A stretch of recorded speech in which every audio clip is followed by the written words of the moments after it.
Good morning, good afternoon, good evening. जो भी जब ये वीडियो देख रहा है, मैं आनंद रेकवार पारस एजू वर्ल्ड में आपका स्वागत करता हूँ। बच्चों, पिछली क्लास में हम लोगों ने परिवर्तनशील अनुपातों का नियम, जिसको हम उत्पत्ति ह्रास नियम के नाम से भी जानते हैं, इसको पढ़ा था। और आज की क्लास में हम लोग पढ़ने वाले हैं पैमाने के प्रतिफल। तो आइए शुरू करते हैं। अब पैमाने के प्रतिफल हम शुरू करें उससे पहले मैं आपको याद दिला दूं कि हमने जो परिवर्तनशील अनुपातों का नियम पढ़ा था, उसमें हमने क्या पढ़ा था? उसमें हमने पढ़ा था अल्पकाल में जब आप स्थिर साधन रखते हैं और कुछ साधनों को परिवर्तनशील रखते हैं और उनको बढ़ाते घटाते हैं, ना बढ़ाना ही पढ़ा था, घटाना पढ़ा नहीं था। तो परिवर्तनशील साधनों को बढ़ाते हैं तो आपके सीमांत उत्पादन पर क्या प्रभाव पड़ता है? वो बढ़ता है, घटता है, जीरो होता है, शून्य होता है, ऋणात्मक होता है, ये सब आपने वहां पढ़ के आए थे। मतलब मैं ये बताना चाह रहा हूं कि वहां पर आपने पढ़ा था कि वहां अल्पकाल था और इसलिए कुछ साधन स्थिर थे और कुछ साधन क्या थे? परिवर्तनशील थे। और यहां पर हम पढ़ रहे हैं क्या? पैमाने के प्रतिफल। और पैमाने के प्रतिफल ये कहां लगता है नियम? ये हमने पढ़ा था उत्पादन फलन के प्रकार में, दीर्घकाल वाले में पढ़ा था ना।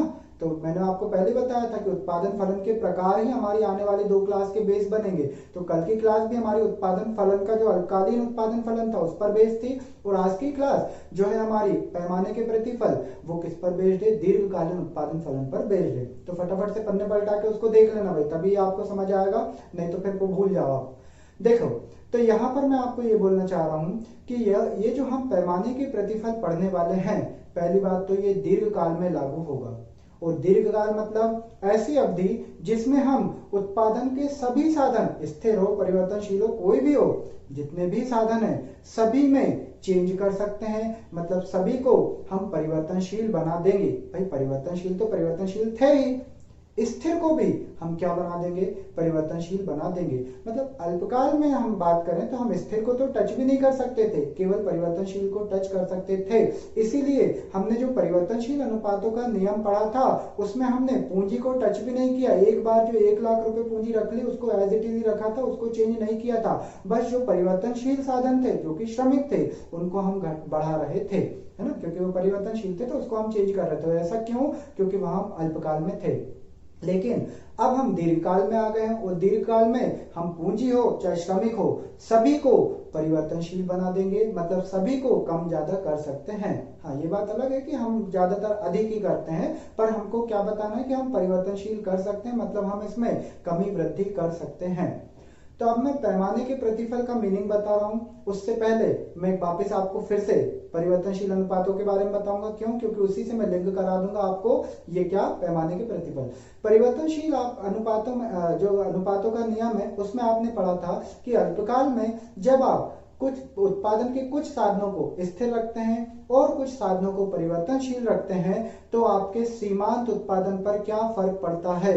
क्या बोला मैंने? कि जब आप अल्पकाल में उत्पादन के कुछ साधनों को स्थिर रखते हैं और कुछ साधनों को परिवर्तनशील रखते हैं, यानी उनमें परिवर्तन करते हैं, तो आपके सीमांत उत्पादन पर क्या फर्क पड़ता है? अब क्या पड़ता है वो वहां की क्लास में जाए, हमें उससे कोई मतलब नहीं।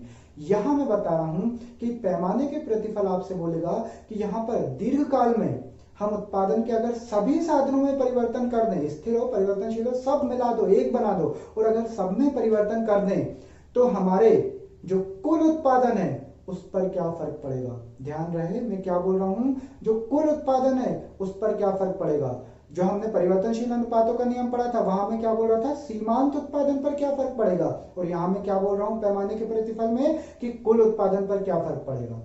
तो सुने भाई, सबसे पहले तो जब आप दीर्घकाल में आपके जो उत्पादन के साधन है, स्थिर, परिवर्तनशील, सबको परिवर्तित कर सकते हो, तो इसी को हम बोलते हैं पैमाना। तो पहले मैंने पैमाने का मतलब जानना है, क्योंकि पैमाने के प्रतिफल पढ़े तो पैमाना क्या होता है ये तो पता हो। तो पैमाना कब बोलते हैं? जब हम उत्पादन के सभी साधनों को परिवर्तित कर सकते हैं, तो इस स्थिति को हम क्या बोलते हैं? पैमाना। और प्रतिफल का मतलब होता है कि अब बदले में क्या। तो पैमाने के प्रतिफल, पैमाना मतलब हमने क्या देखा कि जब हम उत्पादन के सभी साधनों को परिवर्तित कर दें, तो प्रतिफल मतलब अब क्या, तो क्या हो जाएगा। यही तो है आपका पैमाने के प्रतिफल, कि अगर आप पैमाना बदल दें, मतलब उत्पादन के सभी साधनों को बदल दें, बदलने मतलब परिवर्तन कर दें, कम ज्यादा कर दें, तो क्या प्रतिफल आएगा, मतलब हमारे उत्पादन पर क्या फर्क पड़ेगा, कौन सा, वो भी कुल उत्पादन। इसी का नाम क्या है, पैमाने के प्रतिफल। तो अब मैं लैंग्वेज में बोल रहा हूँ, प्रॉपर सुनना कि पैमाने का प्रतिफल क्या बताता है। पैमाने के प्रतिफल नियम हमको बताता है कि यदि हम दीर्घकाल में उत्पादन के सभी साधनों में परिवर्तन कर दें, मतलब बढ़ा दें, परिवर्तन जब भी करेंगे हम बढ़ाएंगे, हम बढ़ा दें, तो हमारे कुल उत्पादन पर क्या प्रभाव पड़ता है, यही नियम क्या बताता है आपको, पैमाने का प्रतिफल बताता है। समझे। तो अब बात आती है कि अगर हम दीर्घकाल में हमारे उत्पादन के सभी साधनों को परिवर्तित कर दें यानी बढ़ा दें, तो हमारे कुल उत्पादन पर क्या फर्क पड़ता है। इसके 3 आंसर होते हैं। क्या फर्क पड़ता है उसको समझें। उससे पहले आप यहां देखें कि अगर मैं उत्पादन एक तरफ में रखता हूं उत्पादन के साधन और दूसरी तरफ में रखता हूं क्या, उत्पादन। एक साइड मैंने क्या रखा, उत्पादन के साधन, और दूसरी तरफ मैंने क्या रख लिया, उत्पादन। अब उत्पादन के साधन कौन से, श्रम, पूंजी, कुछ भी रख लो, और यहां पर मैं क्या रख रहा हूं, उत्पादन। अब देखना, उत्पादन के साधन उत्पादन से बोलेंगे, क्या बोलेंगे कि भाई अगर हम बढ़ गए, अगर हम परिवर्तित हो गए, मतलब हम बढ़ गए, तो बताओ आप कितना बढ़ोगे। ये कौन किससे बोल रहा है, उत्पादन के साधन मतलब श्रम और पूंजी पूछ रहे हैं, किससे, उत्पादन से। क्या पूछ रहे हैं कि अगर हमारे में वृद्धि हो जाए तो आप में क्या वृद्धि होगी, बताओ जरा। तो उत्पादन जवाब देता है किसको, उत्पादन के साधनों को। क्या जवाब देता है कि भाई मैं कितना बढ़ूंगा, ये तो इस बात पे डिपेंड करता है कि तुम कितना बढ़ोगे, क्योंकि तुम बढ़ोगे तो मैं बढ़ूंगा, ये तो पता है। अरे पता है कि नहीं भैया, उत्पादन फलन में पढ़ के आए थे। उत्पादन फलन का मीनिंग क्या था कि उत्पादन और उत्पादन के साधनों के बीच के संबंध को उत्पादन फलन बोलते हैं। यही आगे वो चीज, उत्पादन और उत्पादन के साधनों के बीच के संबंध, इसी का नाम तो था उत्पादन फलन। और उत्पादन हमारा किस पर निर्भर है, पूरा का पूरा उत्पादन के साधनों पर निर्भर है, क्योंकि जितने ज्यादा साधन होंगे, जितनी पूंजी, जितने मजदूर होंगे, उतना ज्यादा तो उत्पादन होगा। कम मजदूर तो कम उत्पादन, पूंजी और मजदूर ही नहीं तो उत्पादन ही नहीं होगा, है कि नहीं। तो उत्पादन ने सही जवाब दिया। उत्पादन ने क्या बोला, तो उत्पादन ने उत्पादन के साधनों को बोला कि भाई मैं कितना बढ़ूंगा, ये तो इस बात पे डिपेंड करता है कि तुम कितना बढ़ोगे। तो अब यहां पर देखो, हम बढ़ाते हैं पहले उत्पादन के साधनों को। तो मान लो हमने उत्पादन के साधन बढ़ाए 10% से, पूंजी, श्रम जितने भी थे हमने कितना बढ़ा दिया, उनको कितना इंक्रीज कर दिया, 10% इंक्रीज कर दिया, 10% बढ़ा दिया।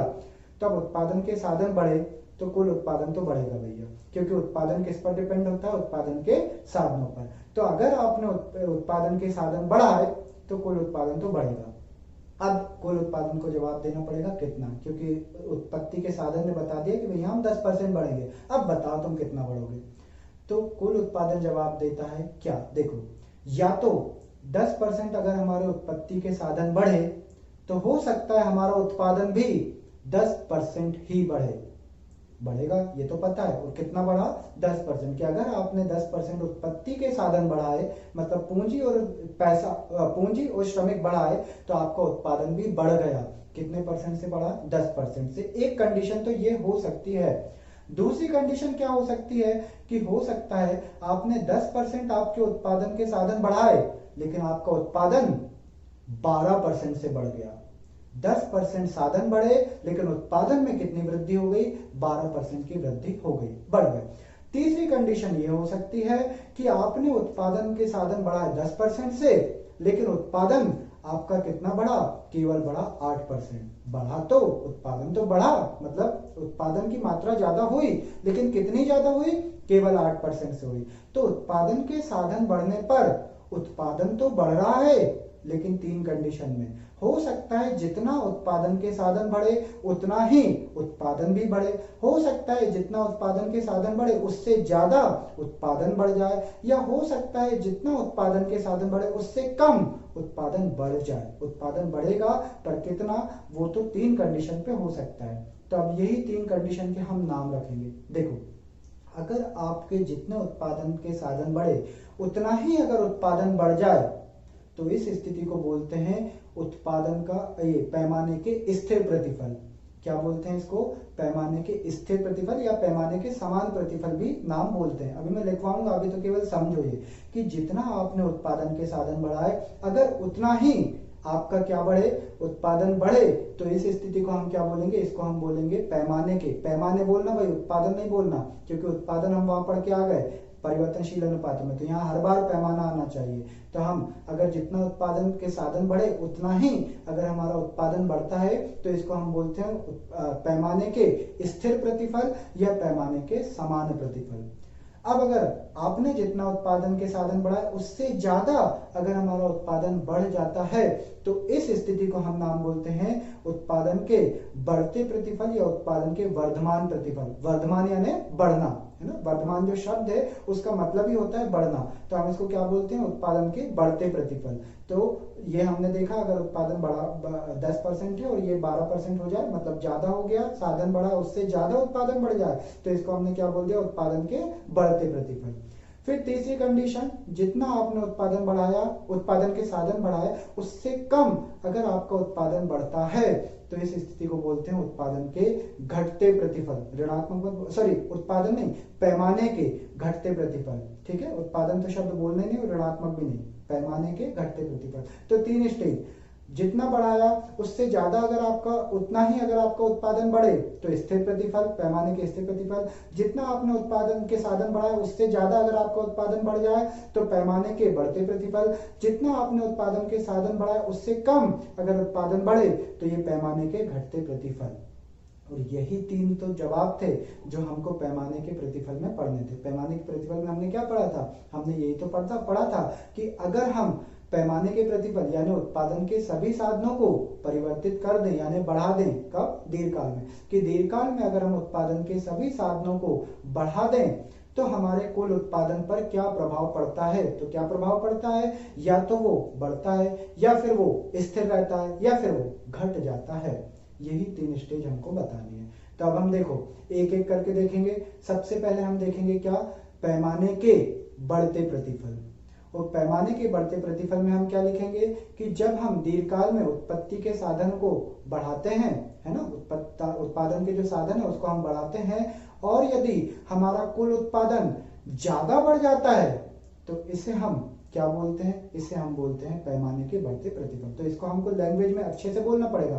तो हम बोलेंगे लैंग्वेज में कैसे, कि जब उत्पादन के साधनों में परिवर्तन का अनुपात कम होता है और जो उत्पादन की मात्रा है उसका अनुपात मतलब प्रतिशत ज्यादा होता है, तो इसे हम क्या बोलते हैं, इसे हम बोलते हैं पैमाने के बढ़ते प्रतिफल। कि जब उत्पादन के साधनों में परिवर्तन का अनुपात या प्रतिशत कम एवं जो उत्पादन है उसका अनुपात यानी प्रतिशत ज्यादा हो तो इसे हम क्या बोलते हैं, इसे हम बोलते हैं पैमाने के बढ़ते प्रतिफल। अब इसका हमको ग्राफ पे भी समझाना है तो ग्राफ बनाना पड़ेगा। हम इसका देखो ग्राफ कैसे बनेगा, सिंपल सा एक्स अक्ष और वाई अक्ष बनाओ।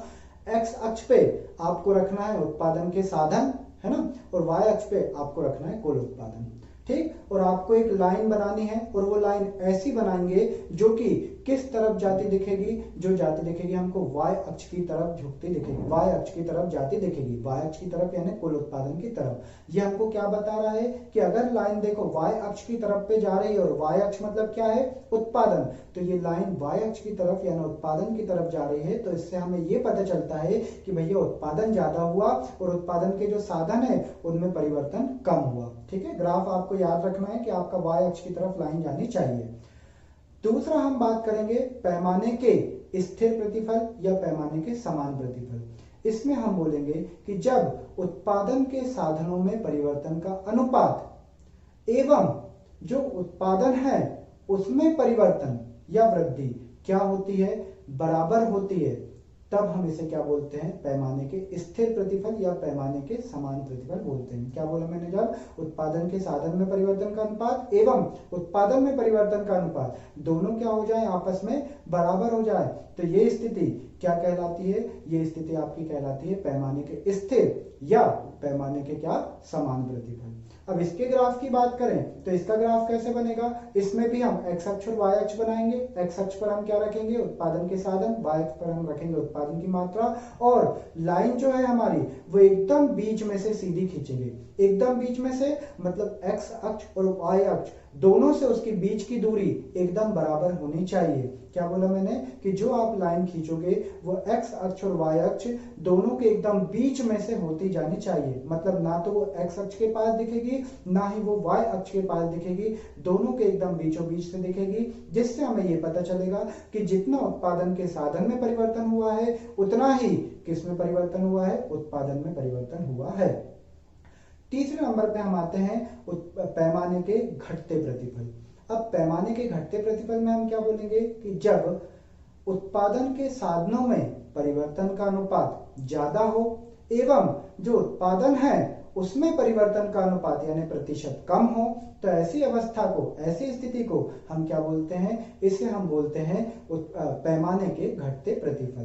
पैमाने के घटते प्रतिफल क्या कि जब उत्पादन के साधनों में परिवर्तन का अनुपात ज्यादा हो जाए और उत्पादन जो है उसमें परिवर्तन का अनुपात कम हो, तो ये स्थिति आपकी क्या कहलाती है, इस स्थिति को हम बोलते हैं पैमाने के घटते प्रतिफल। अब इसका ग्राफ हम बनाएंगे तो इसके ग्राफ में भी एक्स अक्ष वाई एक्स अक्ष पे अगर आप देखें तो मैं रखूंगा साधन, उत्पत्ति के साधन, वाई अक्ष पे उत्पादन की मात्रा, और इस बार जो मैं लाइन बनाऊंगा वो एक्स अक्ष की तरफ जाती हुई दिखेगी, यानी एक्स अक्ष की तरफ, एक्स अक्ष के पास में दिखेगी और वाई अक्ष से दूर दिखेगी। और एक्स अक्ष के पास में दिख रही है मतलब ये बता रही है कि आपके उत्पादन के साधनों में तो ज्यादा परिवर्तन हुआ लेकिन जो उत्पादन है उसमें कम परिवर्तन हुआ। तो इस तरीके से आपके ग्राफ तीन टाइप से बने। जो पहला पैमाने के बढ़ते प्रतिफल है उसमें आप ग्राफ देखो तो आपकी जो लाइन है वो एक्स अक्ष की साइड जा रही है, सॉरी वाई अक्ष की साइड जा रही है क्योंकि वहां उत्पादन ज्यादा था।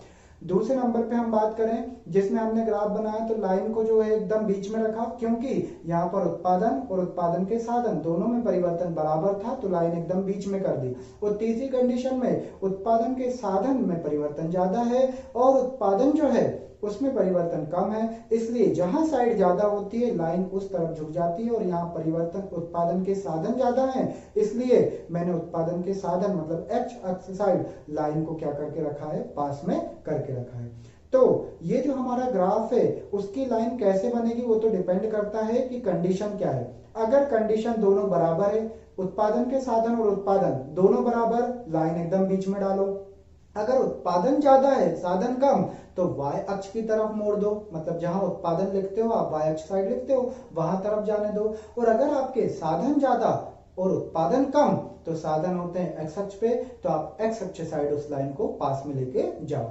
इस तरीके से ये हमारा पैमाने का प्रतिफल है। एक बार फटाफट से रिवाइज करते हैं पैमाने का प्रतिफल क्या है। तो पैमाने के प्रतिफल में हमने देखा कि जब दीर्घकाल में हम उत्पादन के सभी साधनों में परिवर्तन कर देते हैं जिसे हम पैमाना बोलते हैं, तो हमारे कुल उत्पादन में क्या परिवर्तन होता है इसी को बताता है कौन, हमारा पैमाने के प्रतिफल का नियम। और ये नियम बताता है कि अगर आप दीर्घकाल में उत्पादन के सभी साधनों में परिवर्तन कर दो तो जो आपका कुल उत्पादन है वो तीन अवस्थाओं में बंट जाता है, जिसमें पहली अवस्था होती है पैमाने के बढ़ते प्रतिफल, दूसरी अवस्था होती है पैमाने के स्थिर प्रतिफल, तीसरी अवस्था होती है पैमाने के घटते प्रतिफल।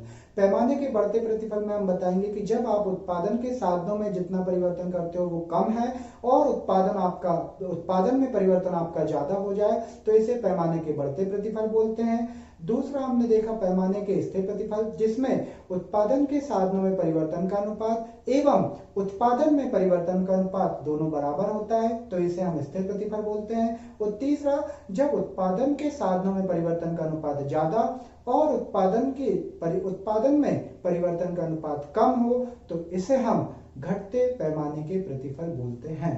तो ये तीन पैमाने के प्रतिफल यहाँ हैं। अब इसी के साथ आपका ये जो चैप्टर था, चैप्टर का नाम था उत्पादन के सिद्धांत, वो यहाँ पे कंप्लीट होता है। इस चैप्टर में हमने क्या क्या पढ़ा, इस चैप्टर में हमने सबसे पहले पढ़ा उत्पादन क्या होते हैं, उत्पादन के साधन कौन कौन से होते हैं, उत्पादन के प्रकार कितने होते हैं, फिर हमने उत्पादन फलन पढ़ा, उत्पादन फलन के प्रकार पढ़े, फिर हमने पढ़ा परिवर्तनशील अनुपातों का नियम और आज हमने पढ़ा पैमाने का प्रतिफल। अब कल की क्लास में हमारा नया चैप्टर शुरू होगा जिसका नाम है लागत के सिद्धांत। तो तब तक के लिए bye bye to all of you, thank you so much.